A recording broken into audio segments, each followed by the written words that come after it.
Assalamualaikum warahmatullahi wabarakatuh guys. Sebelum menonton jangan lupa dukung video Alif Sace biar semangat bikin video berikutnya. Terima kasih. Assalamualaikum warahmatullahi wabarakatuh. Alhamdulillah, wassalatu wassalamu ala rasulillah Sayyidina Muhammad bin Abdullah wa ala alihi wa ashabihi wa mawalah, amma ba'd. Kita lanjutkan belajar kita dengan Imam Ghazali rahimahullah ta'ala, yang pada pertemuan lalu ditunjukkan kepada kita oleh Imam Ghazali ada orang-orang yang tertipu dari orang-orang yang punya kebaikan, akan tetapi dengan kebaikannya ia lupa bahwasanya ia juga punya kejelekan, sehingga orang-orang tersebut tertipu, sibuk dengan kebaikan, lupa mengoreksi kekurangannya. Sampai digambarkan bersedekah banyak, akan tapi dia pun ternyata cara mengambil uangnya pun dengan cara yang tidak benar. Dibisikkan oleh setan di telinganya bahwasanya dia sudah ahli surga karena telah banyak sedekah. Lupa bahwasanya yang digunakan sedekah ada uang yang belum dizakati, harta belum dizakati, atau mungkin juga dari harta waris yang belum beres dan seterusnya. Sekarang kita meningkat lagi. Orang-orang yang tertipu dari orang alim ini, kita bersama Imam Ghazali, kita faslun fi bayanil maghrurin.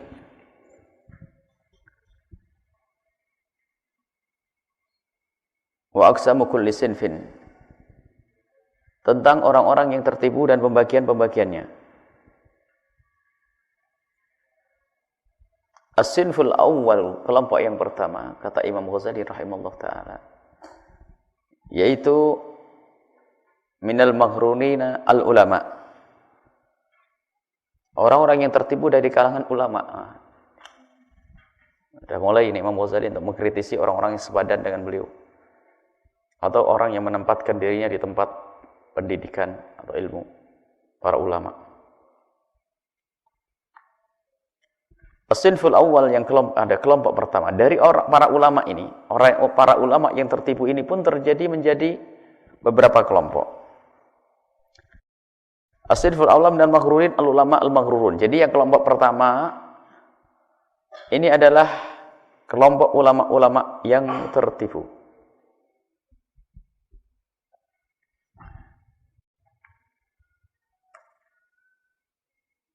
Wal maghruruna minhum, orang-orang yang tertipu dari para ulama itu, firaqun, ada beberapa kelompok.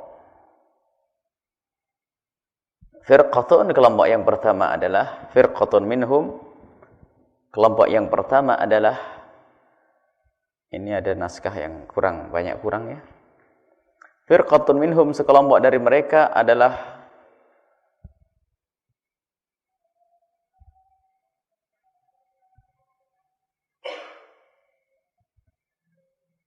lamma ahkamat,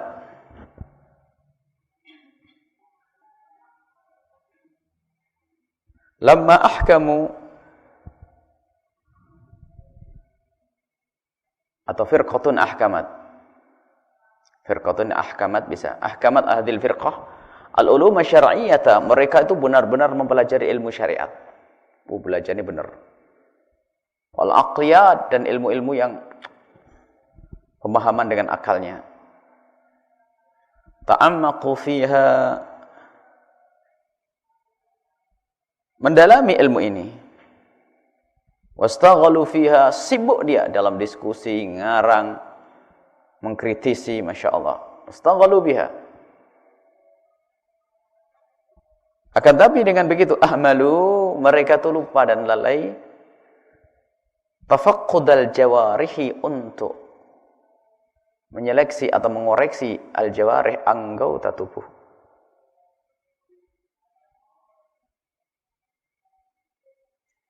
Anggota tubuhnya tidak diperhatikan. Wa hifdhiha, dan mereka juga lupa untuk ahmalu hifdhaha, untuk menjaga anggota tubuhnya minal ma'asi, dari kemaksiatan. Wa ilzamaha at-ta'ati, dan juga lupa, lalai mereka untuk ilzamah. Ilzam itu seperti mewajibkan atau mengarahkan anggota tubuhnya untuk melakukan ketaatan. Jadi ada sekelompok orang yang hanya sibuk menuntut ilmu, menghafal. Kalau di pondoknya jago bahtul masail, ibaratnya begitu zaman sekarang. Jago menghafal alfiyah, hafal ini, hafal, pintar, paling cerdas. Tapi ia hanya sibuk untuk mempelajari ilmu dengan akalnya, lupa bahwasanya anggota tubuhnya tidak pernah dijaga dari kemaksiatan. Dan juga dia pun tidak berusaha untuk mengamalkan ilmu yang diketahuinya.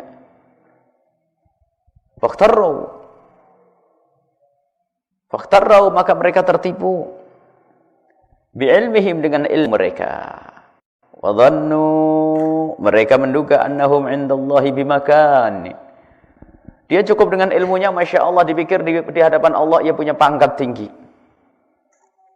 Ia menganggap, Masya Allah, seperti itu, amal baiknya enggak, Masya Allah. Dia hanya mengandalkan ilmunya saja, sudah jago dengan ilmunya. Ia menduga bahasanya dengan ilmu itu sudah pangkatnya tinggi. Yang selalu digembar-gemborkan adalah ayat yarfa'illahu alladziina aamanu minkum walladziina utul ilma darajat.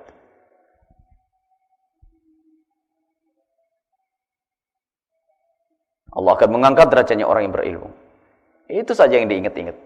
Seolah-olah dia punya pangkat di hadapan Allah. Wa annahum qad balaghu minal ilmi mablagha, dan dia menduga dengan ilmunya sudah sampai pangkat yang luar biasa. Qad balaghu mablagha itu sudah sampai kepada pangkat tinggi.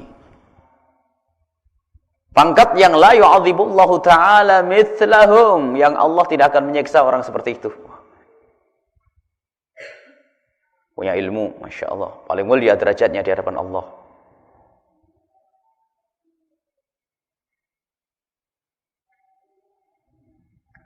Bahkan dia menduga, bal, lebih dari itu, yaqbal, Allah menerima syafa'atahum fil khalqi, pertolongan mereka untuk makhluk. Luar biasa ini.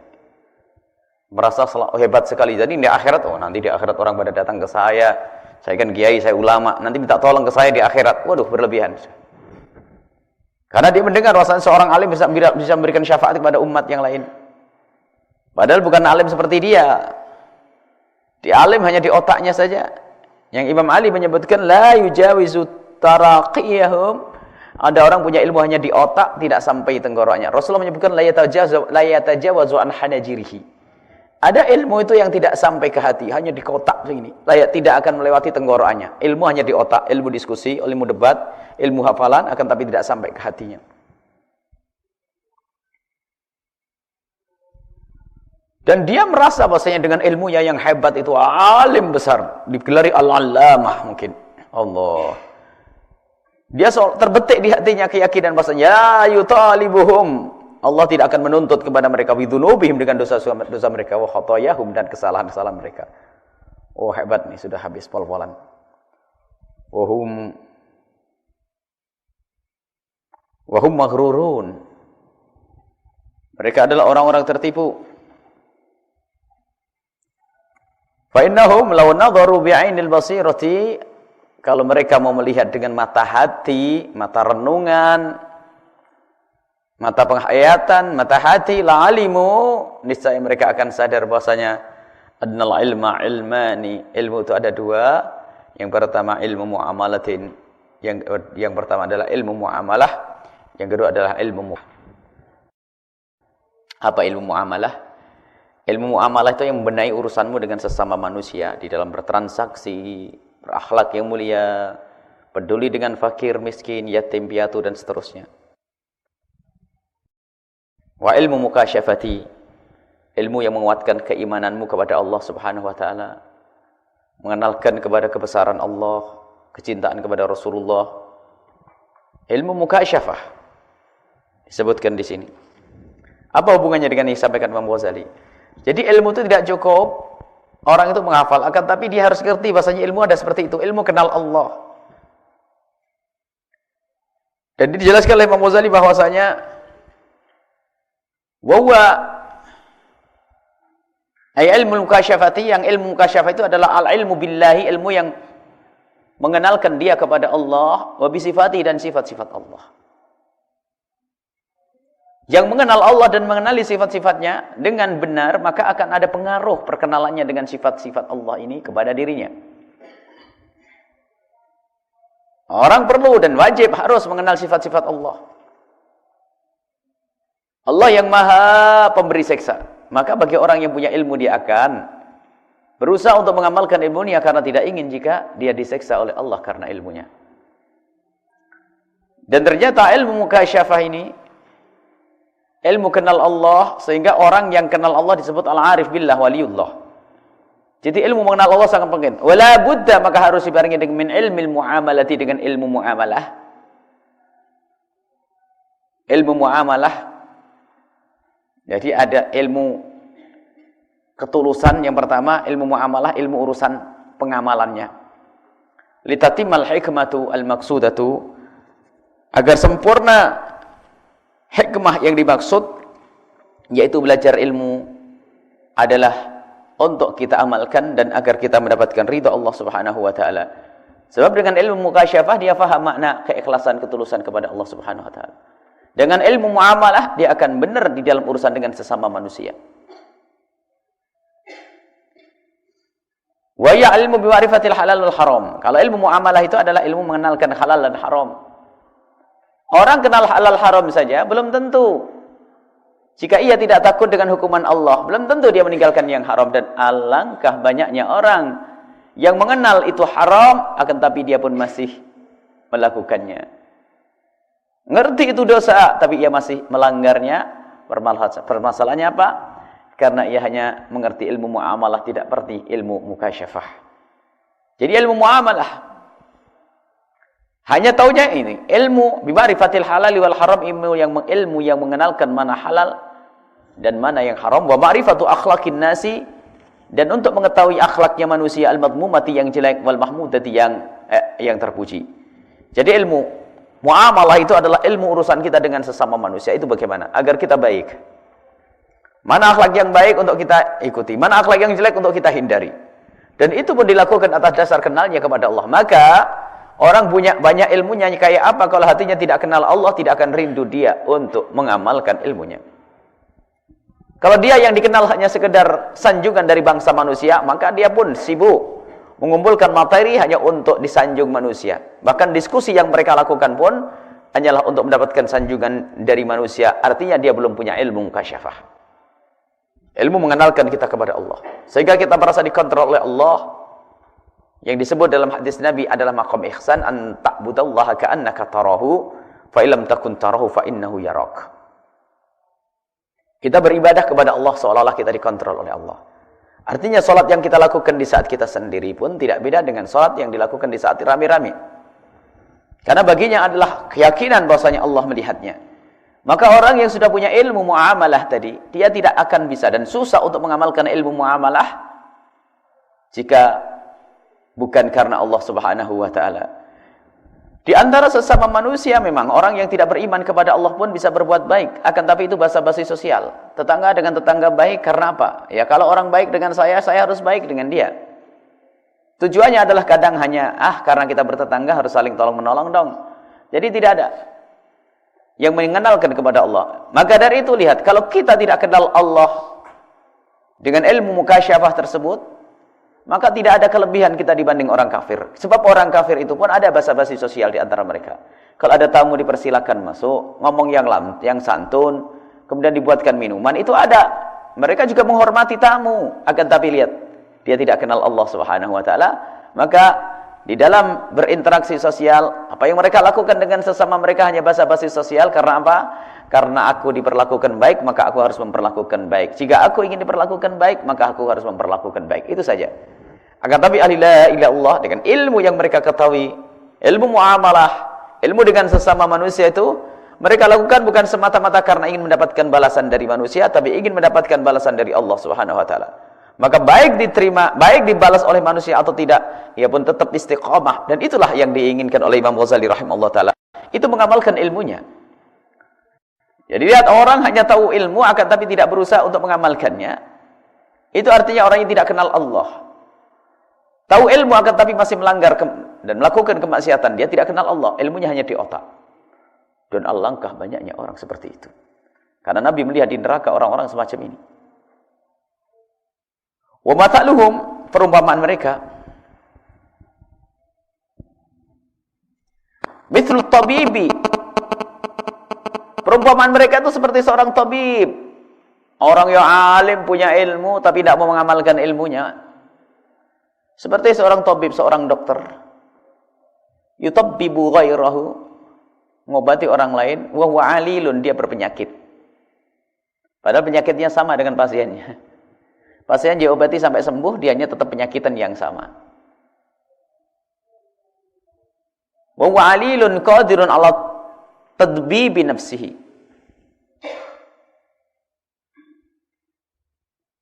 Atau ala tibbi nafsihi. Ia adalah seorang yang sakit, dokternya, dan dia mampu untuk mengobati dirinya, tapi alam yaf'al, dan tidak akan melakukannya. Hal yanfa'ud dawa'u bil wasfi? Apakah cukup yang namanya obat itu dengan ditulisnya resep? Nggak bisa. Dokternya harus makan.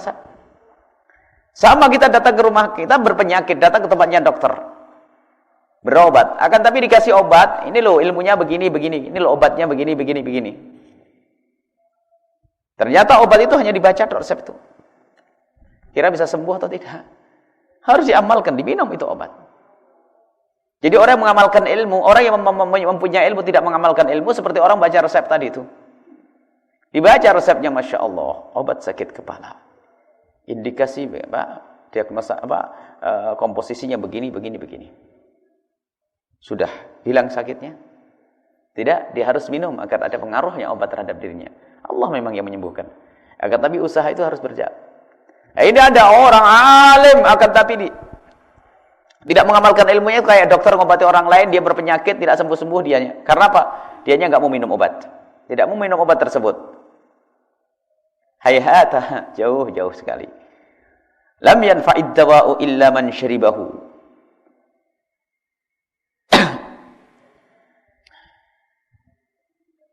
Tidak akan berguna obat kecuali untuk orang yang meminumnya. Ba'dal himyati, setelah mereka berusaha untuk menjauh dari penyakit tersebut, menghindar. Artinya tidak cukup dia itu dengan resep atau dengan ilmu. Seseorang itu tidak cukup dengan ilmunya kemudian dia langsung beres. Tidak, ilmu diamalkan. Ilmu diamalkan, dan dengan mengamalkannya maka berguna bagi dirinya. Waqafalu an qouli subhanahu wa ta'ala, lupa dengan apa yang Allah firmankan. Qad aflaha man zakkaha wa qad khaba man dassaha. Lihat, qad aflaha man zakkaha. Sungguh beruntung orang yang membersihkan jiwanya. Membersihkan. Allah menyebutkan man zakkaha. Qad aflaha, sungguh beruntung man zakkaha, orang yang membersihkannya. Bukan orang yang belajar ilmu membersihkan.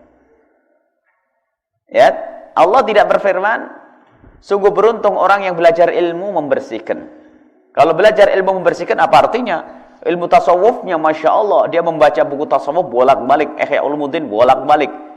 Itu namanya ta'allam, belajar ilmu membersihkan hati. Tidak ada gunanya hanya belajar ilmu membersihkan hati kalau tidak berusaha membersihkan hatinya. Jadi tidak cukup belajar ilmu. Allah berfirman zakkaha, bukan ta'allam, bukan ya'lam kaifiyata tazkiyatiha. Jadi Allah walam yakul, dan Allah di sini tidak berfirman man ya'lam, bukan qad aflaha man ya'lam tazkiyataha. Bukan begini firmannya. Allah sungguh beruntung orang yang mengetahui cara membersihkan hati. Bukan sekedar mengetahui cara membersihkan hati. Kalau dia tidak membersihkannya, tidak akan bersih hati itu. Jadi harus ada mujahadah, ada riyadhah, ada latihan-latihan untuk membersihkan hati. Wa qad khaba man dassaha. Begitu juga akan rugi, sia-sia, tidak beruntung man man dassaha, orang yang mengotori jiwanya. Nah, walam yakul, Allah tidak berfirman di sini dengan sungguh beruntung man ya'lam tazkiyataha, orang yang mengetahui membersihkan hatinya. Wa kataba ilmaha, dan yang menulis ilmunya. Enggak cukup kita menulis ilmu tasawuf. Ngarang ilmu tasawuf, diskusi tasawuf di meja diskusi, seminar tasawuf internasional, seminar tasawuf nasional, seminar tasawuf, waduh macam-macam, diskusi tasawuf. Pentingnya tasawuf di masa sekarang. Itu hanya di meja diskusi saja, tidak perlu usaha itu untuk menghindari kedengkian, tidak berusaha membersihkan kesombongan dari hatinya dan seterusnya. Tidak ada gunanya ilmu seperti itu.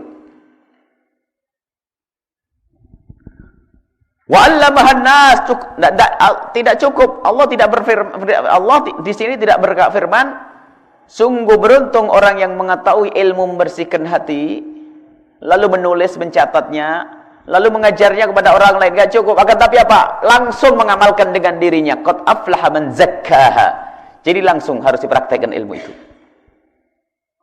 Wa ghafalu, dan mereka juga lalai, lupa Angkauli sallallahu alaihi wasallam, dengan firman Allah Subhanahu wa taala. Firman Allah, Man izdada ilman wa lam yazdad hudan lam yazdad minallahi illa bu'da. Man izdada ilman, orang tambah ilmunya, Masya Allah. Ilmunya mah tambah, tapi tidak mendapatkan hidayah dari Allah, maka bukan tambah dekat kepada Allah, justru tambah jauh. Tidak ada insaf di dalam hatinya untuk mengamalkan ilmunya. Orang yang punya ilmu tapi tidak insyaf, tidak ada hidayah dari Allah, bukan tambah dekat kepada Allah. Lam yazdad minallahi illa buhda, tidak tambah kepada Allah kecuali tambah jauh. Inna asyaddan nasi 'adzaban yaumal qiyamati 'alimun lam yanfa'hu Allahu bi'ilmihi. Paling parahnya, paling pedihnya, paling sakitnya, siksanya manusia nanti di hari kiamat adalah seorang alim yang tidak mengamalkan ilmunya. Alim yang tidak mengamalkan ilmunya. Bahkan dalam hadis yang diriwayatkan oleh Imam Bukhari, ternyata orang yang alim tidak mengamalkan ilmunya itu lebih busuk dari penyembah berhala itu. Yu'ta birrajuli yaumal qiyamati, disebutkan bahasanya didatangkan seorang laki-laki yaumal qiyamati, di hari kiamat. Fayulqa fin nari, dilemparkan di api neraka. Fatandaliku aqtabu batnihi, keluar isi perutnya. Dalam riwayat lain tuh orang pada mencium bau yang tidak enak. Lalu datang kepada orang tersebut. Fatandaliku aqtabu batnihi, keluar perutnya, busuk perutnya. Fayaduru biha kama yadurul himaru firraha. Dan ternyata orang yang perutnya keluar tuh muter-muter karena perutnya keluar dan dia kesusahan untuk berjalan. Jadi muter-muter di situ. Seperti khimar tuh mengitari gelingan. Jadi zaman dulu itu ada namanya khimar atau onta. Di situ ada alat penggiling tradisional, itu muter begitu. Jadi muter begitu. Jadi orang itu seperti itu. Dan ini baunya busuk, lalu orang-orang di neraka. Ini hadis Imam Bukhari Muslim. Orang-orang di ahli neraka itu pada terganggu. Siapa kalian kok busuk banget? Kami semua busuk, tapi kalian lebih busuk dari kami. Siapa kalian?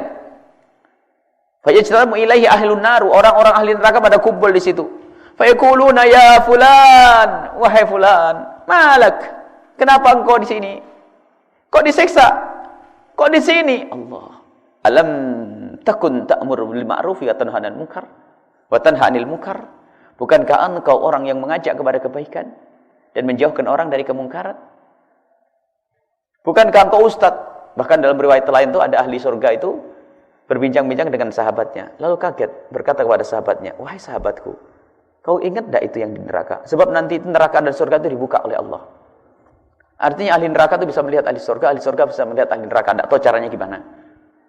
Tujuannya apa? Yang ahli neraka biar tambah ngenes. Sebab melihatnya ahli surga saja sudah siksa itu. Dan ahli surga biar tambah tambah senang. Sebab kalau kita meminum es di tempat yang haus kan luar biasa. Jadi melihat ahli neraka. Lah akhirnya di surga itu ada orang-orang dengan sahabatnya ahli surga itu pada berkumpul melihat. Tahukah kamu siapa kau? Tahukah kamu siapa yang ada di neraka itu? Oh iya, bukankah itu guru kita? Allah. Muridnya di surga, gurunya di neraka. Muridnya tulus, gurunya pembohong, dia hanya sekedar ngerti ilmu, bercerita Masya Allah. Ilmunya tidak diamalkan untuk dirinya dan keluarganya. Ilmunya ternyata untuk mencari uang, untuk mencari pangkat, untuk istimalah wujuhun nasi, untuk mencari perhatian dari manusia. Lah muridnya tulus-tulus semuanya. Mana muridnya mati masuk surga, bingung lah ini. Nah ini termasuk riwayat dari Imam Bukhari, Imam Muslim ini. Bukankah engkau dulu ustadz yang gembar-gembar sering ceramah di sana sini ta'mur bil ma'ruf tanha 'anil munkar? Dijawab oleh orang yang di dalam neraka itu. Bala, benar aku itu orangnya. Aku yang ceramah sana dan ceramah sini. Aku mengajak di sana, mengajak di sini. Kuntu amuru bil ma'rufi wala atihi. Aku pintar ngomong tentang kebaikan tapi aku tidak pernah melakukannya. Wa anhanil munkari, aku menjauhkan orang dari kemungkaran. Aku sering ngomong jangan hubbud dunya. Ternyata aku pun masih mikir duitku aku kumpulkan itu ternyata dunia. Aku masih sering berbangga dengan urusan mobilku. Aku berbangga dengan rumahku. Ustaz bersemua. Dia mengelau, dia bercerita tentang hubbud dunya. Marilah kita berzuhud. Wa anhanil munkari, aku melarang dari kemungkaran. Akan tapi apa? Wa atihi, tapi aku melakukannya. Allah. Disebut oleh Nabi sallallahu alaihi wasallam seperti itu. Bahkan ada riwayat lain yang sungguh luar biasa. Syarrun nasi al ulama as-su'. Hadis riwayatkan Imam Ad-Darimi. Paling jeleknya manusia adalah ulama. Bahkan Nabi pernah berkata, fitnah Dajjal mengerikan. Fitnah Dajjal sangat mengerikan. Allah, Dajjal itu bagaimana? Dajjal. Orang bisa saja tertipu langsung karena menganggap Tuhan Dajjal itu. Sebab bisa melakukan apa yang dilakukan seperti yang dilakukan oleh Tuhan Allah. Kalau orang mati bisa dihidupkan, yang hidup dimatikan. Begitu dahsyatnya, dia bisa menempuh perjalanan yang sangat jauh dalam waktu singkat. Pengen apa bukan bisa. Jadi orang bisa langsung menganggap Dajjal sebagai Tuhan. Akan tapi itu tidak ada apa-apa dibanding dengan ulama ulama yang tidak mengamalkan ilmunya. Ulama jelek, bukan ulamanya orang lain. Nabi Muhammad melihat ini, ulamanya pengikut Nabi SAW. Ternyata lebih mengerikan daripada Dajjal, lebih busuk daripada Dajjal. Siapa mereka itu? Ini disebut oleh Imam Ghazali, orang yang tertipu hanya dengan ilmu yang dihafal, ilmu diskusi, ilmu mencatat, ilmu ngarang, akan tapi ternyata tidak pernah memberikan kesempatan hatinya untuk tunduk kepada ilmu yang dipahaminya, dan tidak pernah menundukkan anggota tubuhnya untuk mengikuti ilmu yang pernah mereka ketahuinya. Ini adalah ulama yang tidak ada baiknya, namanya ulama jelek, ulama yang tidak diridhai oleh Allah dan tidak diridhai oleh Rasulullah SAW. Wahulail maghrurun, dan mereka orang-orang yang tertipu. Naudzubillah min halihim. Kita berlindung, minta perlindungan dari Allah, semoga kita tidak seperti mereka. Innama ghalaba alaihim, yang menjadikan mereka itu semua seperti itu, ghalaba, telah mengalahkan alaihim, kepada mereka. Mereka telah dikuasai oleh hubbud dunya, cinta dunia. Lihat, ilmunya Masya Allah, akan tapi ternyata salah niatnya dari awal menuntut ilmu. Dikuasai oleh hubbud dunya. Ustadznya masih sibuk bagaimana memperbaharui judul merek mobilnya. Dan mungkin juga merek bajunya. Mungkin juga merek HP-nya. Rumah yang dipikirkan itu. Rasulullah SAW bukan tidak mampu membangun rumah. Akan tapi bagaimana rumah Rasulullah? Semua raja-raja di bawah Rasulullah. Akan tapi bagaimana rumahnya Rasulullah? Rumah yang sangat sederhana. Bahkan kalau ditarik pintunya itu tanah, ada yang terkeruk sehingga semakin dalam lubangnya. Kalau ada orang rumahnya jelek di hari ini, ketahuilah tidak sejelek rumahnya Rasulullah. Apakah Rasulullah tidak mampu membangun rumah yang bagus? Dan kita tidak bisa melihat rumahnya Rasulullah karena sudah tidak ada. Karena peninggalan-peninggalan sudah tidak ada.